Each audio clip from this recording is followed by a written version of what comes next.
Welcome to our information session on Indiana Small Business Certification. We're glad that you found us. This presentation is brought to you by Joanne Tika and GovCon Strategy Group, contractors for the Northwest Indiana Small Business Development Center. This info session will cover the topics shown on the slide. These topics represent the most frequently asked questions that contracting advisors hear when advising small business owners about their certification options. What is Indiana Small Business Certification? A State of Indiana certification can be awarded to eligible firms by IDOA's Division of Supplier Diversity. The agency verifies that a business qualifies as a certified minority business enterprise, women's business enterprise, or Indiana veteran-owned small business for state contracting, subcontracting, and supplier diversity participation. At its foundation, IDOA certification is a government contracting credential for small businesses. Holding a certification award provides potential advantages, including access to exclusive state and federal contracting opportunities or set-asides, increased visibility to corporate buyers, and enhanced firm credibility. Many small business owners assume that certification is a grant program. It is not a grant opportunity or a required qualification to receive free money from the state. Any grant programs that the state offers are not connected to small business certification programs. If your company sells to other businesses or to government agencies, and you can deliver an in-demand product or service at a competitive price, certification may be a good option.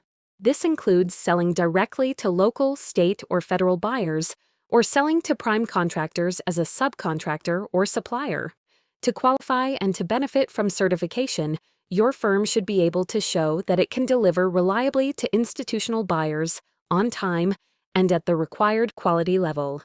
Retail or direct-to-consumer businesses may also pursue certification if they want to increase visibility and build customer trust by showing they are a vetted, verified business. Who is eligible for Indiana certification? First, regardless of demographic eligibility, Indiana Small Business Certification is a benefit available to U.S. citizens only. Legal residents of the United States and green card holders are not eligible for small business certification, even if they own and operate Indiana businesses. Who else is eligible? Here's the short list. 1. All women, regardless of ethnicity or race. 2. Minority group members in the following demographic categories: Black Americans, Native Americans, Latino Hispanic Americans, Pacific Asian Americans, or Subcontinent Asian Americans. 3. Honorably discharged veterans who have served in any branch of the U.S. military. And 4. Nonprofit organizations that provide a product or service that is not offered by a for-profit business in the state. Eligibility is only the first step toward qualification. While less known and understood, eligible applicants must also meet the following requirements to be considered and approved for an Indiana certification award. 1. The eligible applicant holds 51% or more of the ownership and does not require the permission of other owners to make significant business decisions. 2. The applicant's business must be operating continuously for at least 1 year, preferably 2 years, under the same name and business structure. 3. The eligible applicant/owner has the expertise and experience to operate the business independently of other owners or family members. 4. The eligible owner/applicant holds the highest office in the company. 5.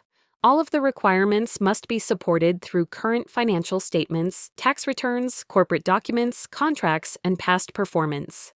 Here's another important fact that most applicants don't realize. If your application is successful, your certification may be used to sell the products and services approved in your award, as identified by the unspec codes you submitted.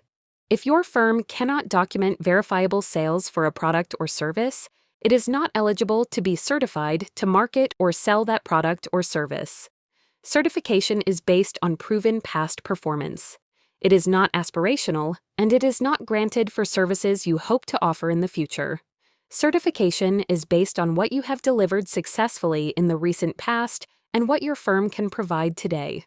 Why are both ownership and operational leadership and control required for certification? Because certification is meant to identify businesses that are not only majority owned by the qualifying owner, but also actually led and controlled by that owner in day-to-day operations and major decisions. This protects the program from inappropriate arrangements and helps buyers trust that the certified firm can perform the work. Owning a business does not automatically mean the owner has expertise in the industry. An owner may be an investor or a family member with little or no experience in the trade. When the qualifying owner does not truly lead the work, the risk of poor performance increases for the state and other buyers. Certification is intended to support qualified, experienced owners who actively run the business and assume the risks of ownership by helping them access contracting and business opportunities. How do certifying agencies define woman-owned businesses? A business can be woman-owned, meaning a woman owns at least 51% of the firm and still not qualify for certification. If the company's work depends primarily on a non-qualifying male owner's licenses, credentials, experience, technical skills, or day-to-day control, the certifier may decide the woman owner does not truly control the business and may deny the application. This is a common misunderstanding that leads to disappointment for many family-owned firms that want certification. Here are questions to ask yourself about your business structure before you take the time to apply for woman-owned small business certification. First, is the woman's primary role mostly administrative support for the non-qualifying male's work rather than leading the core business operations? Next, does the woman's resume and work history show clear expertise in the company's main line of business? Third, can the woman owner make long-term decisions and manage day-to-day operations on her own without needing the non-qualifying male's approval? And finally, do the company's legal and financial documents, operating agreement or bylaws, investor agreements, and bank signature authority clearly confirm that the woman controls the business with no terms that undermine her control? If the answers to these questions do not support the independence of the woman owner as the controlling member of the business, then the certification application is unlikely to be approved. Is certification the right strategy for every small business? That is a question for each eligible business owner to decide, based on the business goals of the firm. Gaining certification doesn't replace the need for a business plan, a marketing strategy, sound financial management, and other components of a successful business. It can add to the administrative burden of running a business because of increased compliance requirements. At the same time, there is the potential for visibility and branding opportunities that may be difficult to attain without certification.